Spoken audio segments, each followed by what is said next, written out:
recommendations and views of the public that were submitted during the National Dialogue Committee discourse on the issues of electoral justice and related matters, outstanding constitutional matters, fidelity to political parties, coalitions, and the law on multi-party democracy, fidelity to multi-party democracy, entrenchment of the national government, Constituency Development Fund, the Senate Oversight Fund, and the National Government Affirmative Action Fund, and establishment of entrenchment of state officers. So this is a bill that will this morning undergo first reading and, of course, the public participation, or even wait for the next stage. That is the House, that is the National Assembly chambers.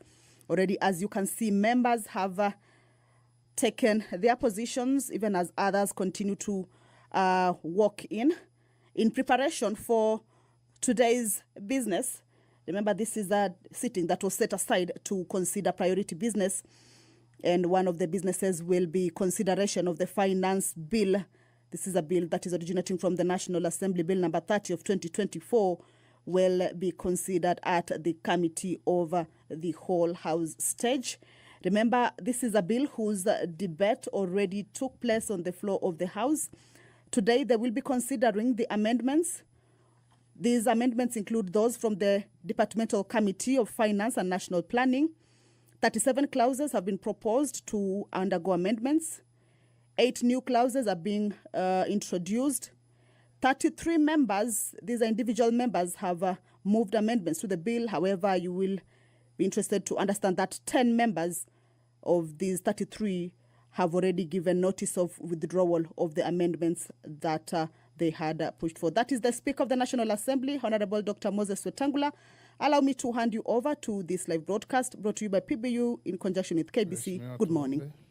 Ewe Mwenyezi Mungu, ambaye kwa hekima na wema wako umeteua nyadhifa za viongozi na mabunge kwa ustawi wa jamii na utawala wa haki wa wanadamu, tukusihi utazame kwa neema nyingi sisi watumishi wako ambao wameridhika kutuita ili tutekeleze shughuli muhimu za jamhuri yetu. Tukuomba uteremshie baraka zako sisi tuliokutanika hapa, na utujalie tuyatende na kufikiria mambo yote yatakayofikishwa mbele yetu kwa njia ya haki na uaminifu, ili utukufu na sifa zako siendelezwe, na ili kustawisha amani, ufanisi na heri ya nchi yetu na wale ambao haja zao umezikabidhi mikononi mwetu. Amen.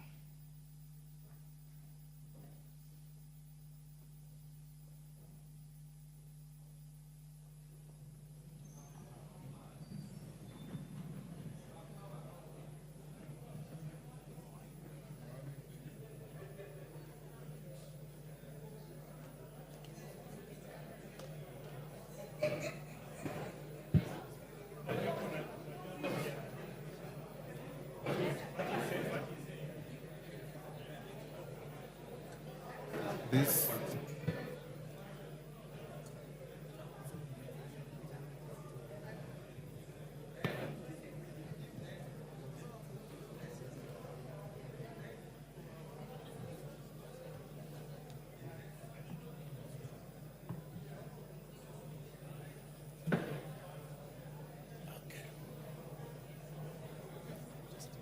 Honorable members, welcome back after the weekend.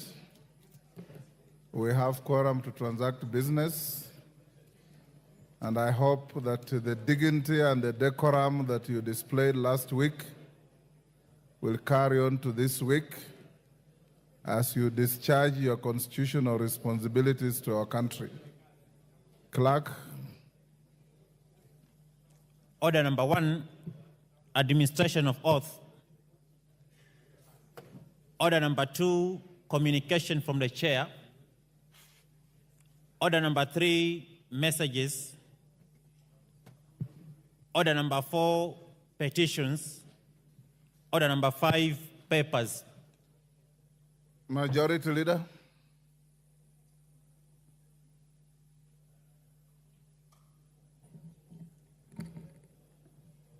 Honorable Speaker, I beg to lay the following papers on the table of the House today, Tuesday, June 25th, 2024, morning sitting. Sessional paper number 4 of 2024 on the National Alternative Dispute Resolution Policy from the Office of the Attorney General. And number 2, Draft Salary and Remuneration Commission, Remuneration and Benefits of State and Other Public Officers, Regulations 2024, and the explanatory memorandum and the report on stakeholders' feedback from the Salaries and Remuneration Commission. Thank you, Honorable Speaker, and I lay. Thank you. Next order. Yes, order. Yes, Honorable Wandai. Honorable Speaker. Order. Honorable Speaker, I'm rising to you under Article 93, Sub-Article 2 of the Constitution. Honorable Speaker, Hold that. I just want you to... Just hold on, Wandai. Take your seat. Okay, sorry. Just hold on. The documents laid by the Majority Leader have to be referred to the listed committees. The first paper to Departmental Committee on Justice and Legal Affairs, and the second paper to the Committee on Delegated Legislation. Go ahead, Wandai. Yes, Honorable Speaker, I want to refer you to the provisions of Article 93, Sub-Article 2 of the Constitution, very, very briefly. And if you allow me, I'll read. The National Assembly and the Senate shall perform their respective functions in accordance with the Constitution. Honorable Speaker,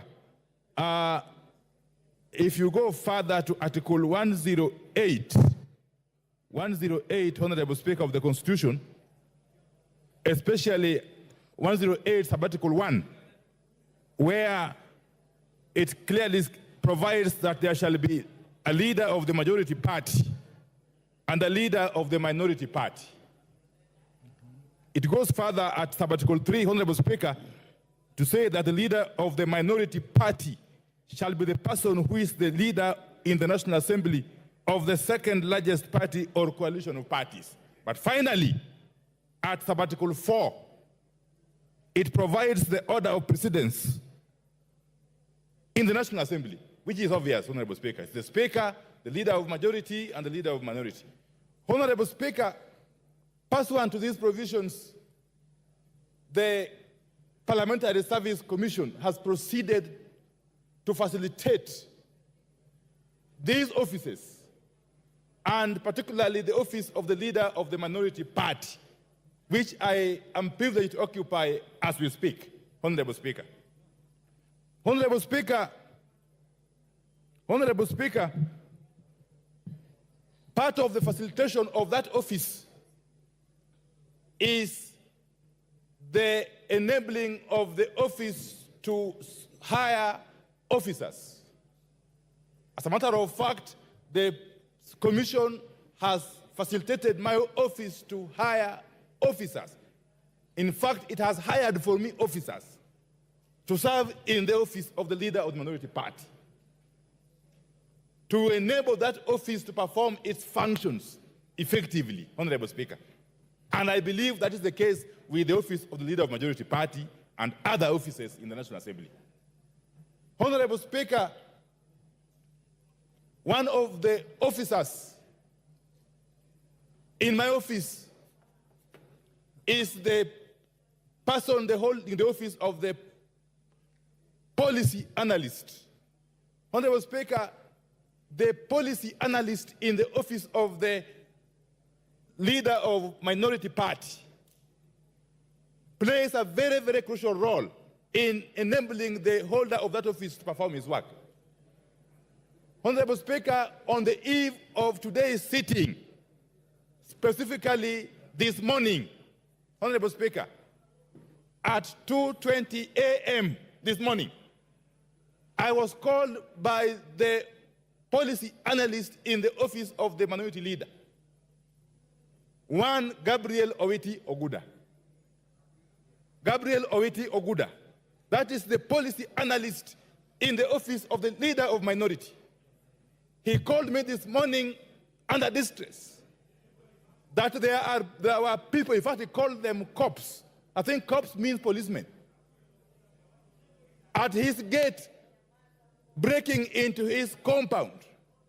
The issues I'm raising are so serious that I want to request my brother Pukose to be patient. Honorable Speaker, Mr. Gabriel Oguda called me at 2:20 a.m. this morning, informing me that there are people at his gate who were breaking into his compound. No sooner had he called me, Honorable Speaker, I mobilized lawyers to try and attend to his situation. But within no minute, Honorable Speaker, Members, order. I need to hear. Honorable Speaker, 10 minutes after Mr. Oguda called me, my phone calls were jammed. I was unable to call nor to receive calls until about 6:30 this morning. Honorable Speaker, in the ensuing period, these persons actually broke the gate of Honorable Oguda's compound, went further to break his door, and abducted him. Up to this moment I'm speaking here, we do not know the whereabouts of Mr. Oguda, who is an officer in the office of the leader of the minority party, an officer who is supposed to make our work possible. Happening on the eve of this very special day, Honorable Speaker, we don't take it lightly. And I want to explain further, Honorable Speaker. The persons who abducted Mr. Oguda are not known, even though in his phone call to me at 2:20 a.m., he indicated they are policemen. We have looked in all police stations in Nairobi and environs. He is nowhere to be seen. We don't know whether they kill him or they are holding him in Communicado somewhere. Honorable Speaker, we do not know. Honorable Speaker, Article 29 of the Constitution of the Republic of Kenya protects the right to freedom of every Kenyan citizen. Indeed, even the rights of arrested persons are protected in the Constitution at Article 49, Honorable Speaker. As a matter of fact, nobody is supposed to be arrested without being informed as to why he is being arrested. The Constitution goes further to provide for rights of detained persons. If you are arrested for whatever reason and you are detained, you have got a right to access the services of advocates or lawyers. Up to this morning, up to this moment I'm speaking, the lawyers that I was able to assemble have not been able to access Mr. Oguda, wherever he is.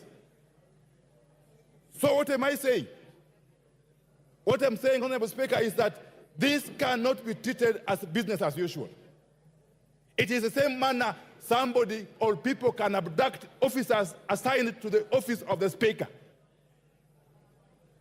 That would be an affront to the independence of the institution of Parliament, Honorable Speaker. Parliament is an independent institution, and this House is not complete without one side of the House. This House is only complete with the majority side and the minority side. Honorable Speaker, before I conclude, let me say this. Some of us have walked this journey, and you know, these are not things that are new to us. But it will be unfortunate if this country were to regress to the dark old days, which we have been accustomed to, and some of us have been victims of. Honorable Speaker, a trend is now emerging of abductions of people in this country by people who we do not know. I am being told this morning from some sources that there is a unit already established in the police service, and that unit is reporting to nobody. They are reporting to nobody. They are a law unto themselves. He is on a point. They are abducting Kenyans. Wind up. I am on a point of order. Wind up. What is itching, Honorable Sirma? Order, honorable members. Order. Order. So can I allow him to prosecute my case? He seems to know more. I'm hearing what. Go on. I'm hearing what you are saying. Yeah, this is. Clerk, you can improve the sound system. Honorable Speaker, I was in this House I was in this house in the 12th Parliament when members, especially some of them sitting that side, were crying here. For over these abductions. I can tell you, Honorable Speaker, the shoe could be on the other side of the foot. But these are the same things, Honorable Speaker. What is good for the goose must certainly be good for the gander. I can tell you. And therefore, will I be right, Honorable Speaker, to request you that before we proceed, you use your powers under the Constitution to compel whoever has abducted the officer in the office of the leader of minority to be produced before we can proceed. Otherwise, this House will continue to be under siege, and we cannot operate under intimidation. Personally, you can't intimidate You've made a point. Thank you. Minority Leader, you've made your point. Give him 1 minute to conclude. You are now not complaining, you are making a speech. If anybody thought that they can intimidate members of parliament, let me assure them, at least personally, I can never be intimidated. You will never intimidate me. You've made your point, Wandai. And therefore, I demand, on behalf of my coalition, that extra material that's unnecessary. Released, or at the very worst, taken to court and charged with all offenses he has committed. Thank you. Thank you.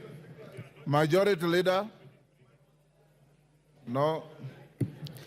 Order, Honorable. Thank you, Honorable Speaker. Honorable Speaker, I think the issue being raised by the Minority Leader is an important matter that we should deal with, and that is, Honorable Speaker, I was pleading with my colleagues here to allow the leader to make his point. Because this is a house where we should all conduct ourselves with some decorum, so that the leader makes his point. Because as he says, today could be an officer serving in his office.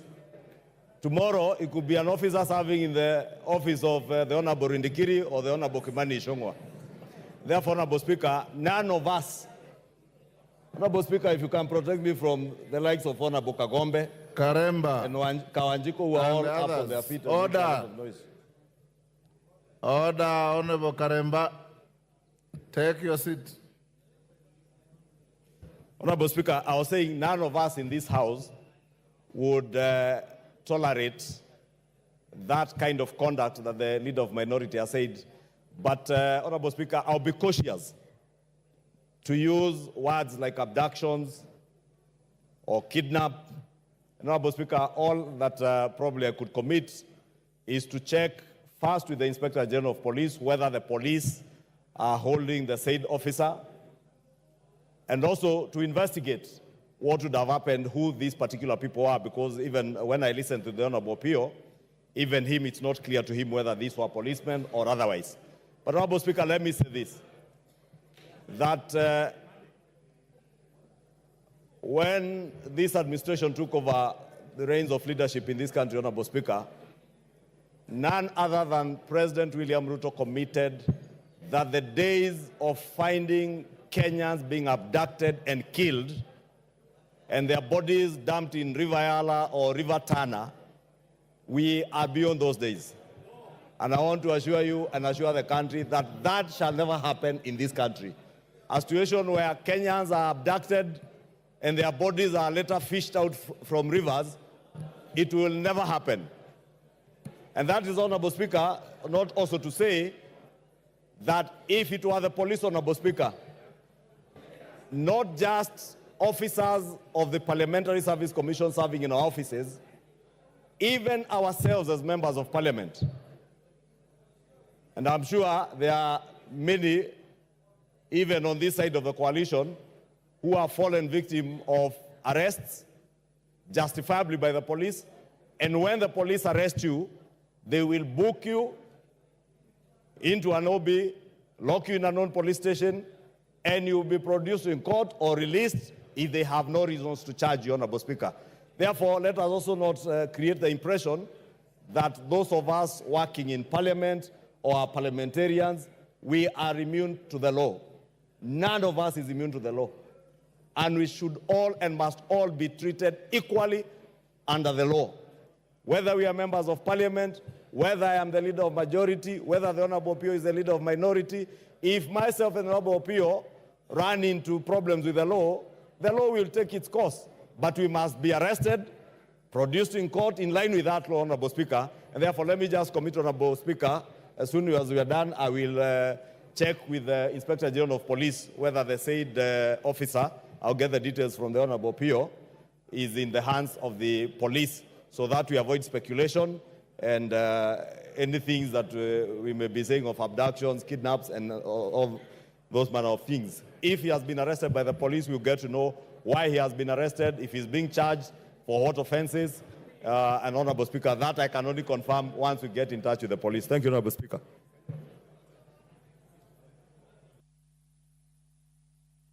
Order, honorable members. Order. Order, honorable members. I have heard what the minority leader has said. In the context of the Constitution and the law, he's right. And I've heard what the majority leader has responded. I am not privy to any of those facts.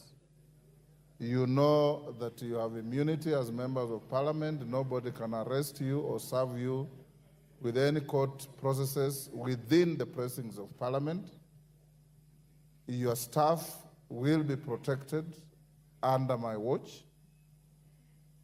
We will not protect those who break the law, obviously, because even as members of parliament, we are not above the law.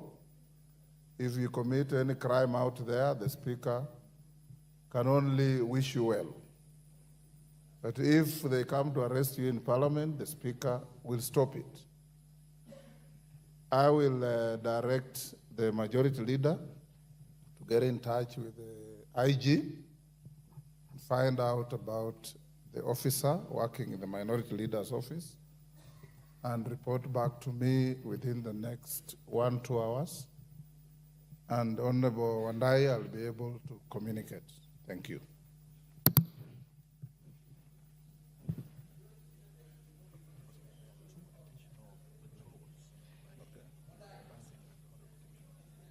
Order.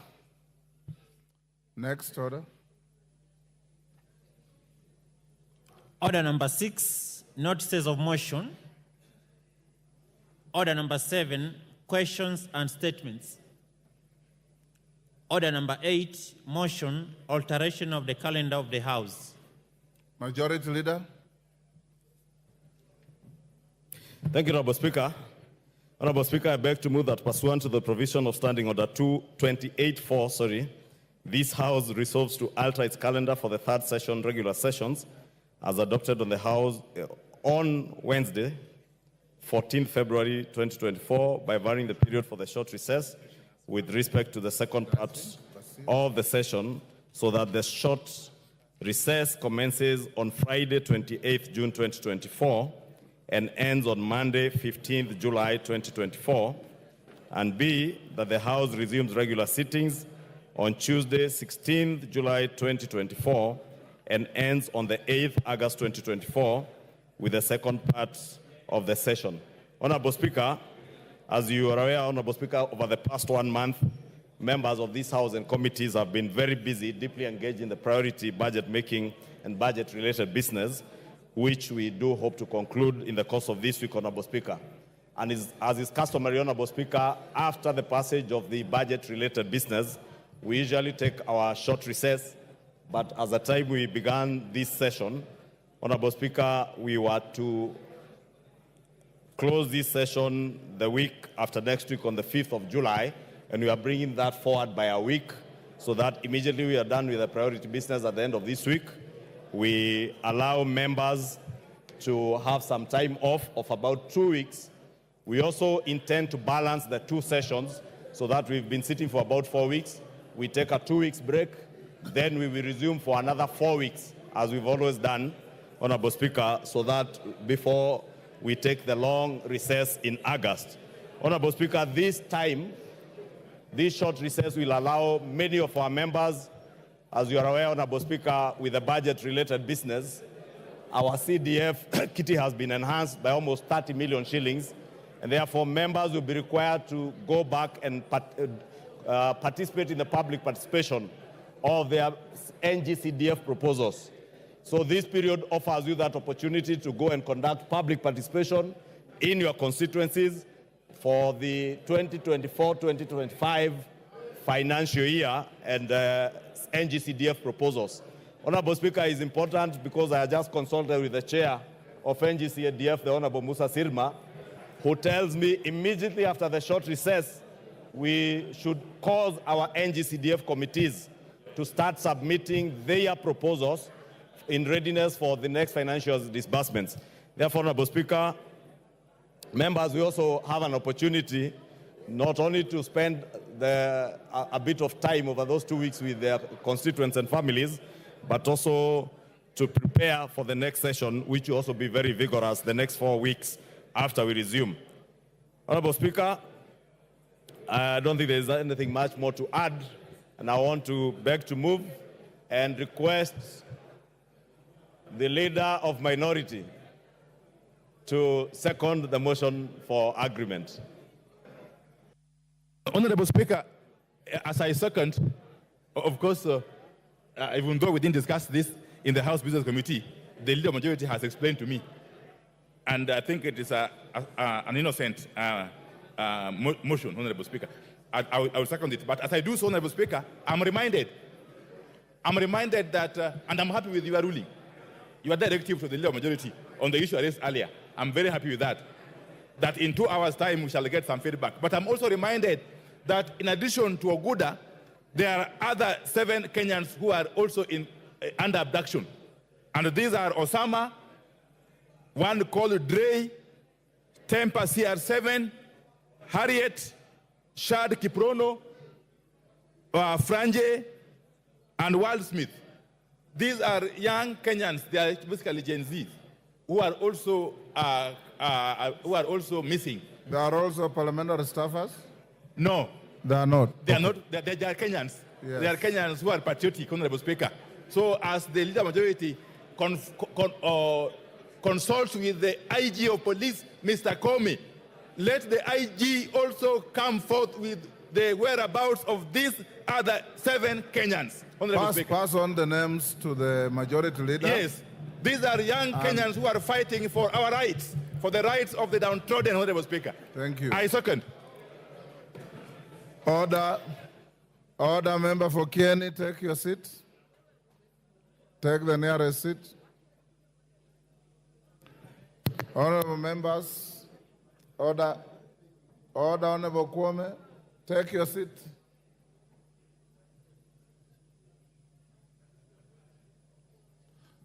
Honorable members, you realize the majority leader has moved the motion as it appears on the order paper in an amended form from resumption on 23rd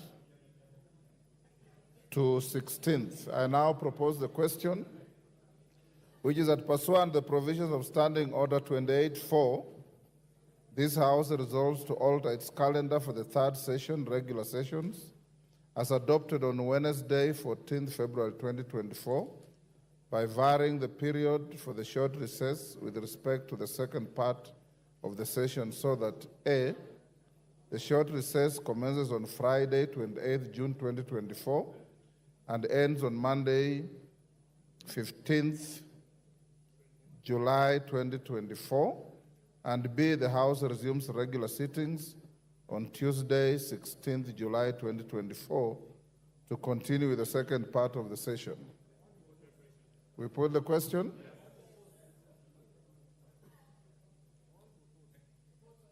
What?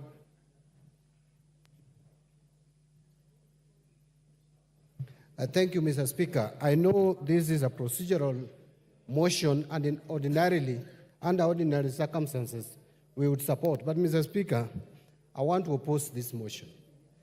The reason why I oppose this motion, we are at a critical moment of this country, especially this week and possibly next week. We are the people's elected representatives. It is important for us to delay our recess just to study what is going on in the country, and if there is a requirement that we sit and make some adjustments, then we would be here to make those adjustments. It would be responsible for us, Mr. Speaker, when our young generation are out there in the street protesting against some of the decisions that we make. This is the time, Mr. Speaker. I don't see why we should break this week. Let us have this week and the following week. If things are going to calm, Mr. Speaker, then we can proceed on recess beginning end of next week. But going on recess this week, I want to persuade this Honorable House, will be irresponsible, will be insensitive to the plight of Kenyans out there, and therefore I oppose. I put the question. Yes, Junet. Mr. Speaker, thank you for giving me an opportunity. Mr. Speaker, I have heard what Honorable Mbadi has said, but in my view, now that we are dealing with a very important issue of the finance bill, I think it is important we go on recess so that we can go and explain to our people why some people voted yes and why some people voted no. We go back to our constituents, Mr. Speaker. We explain. I support the motion, Mr. Speaker. Order. I'll now put the question, which is that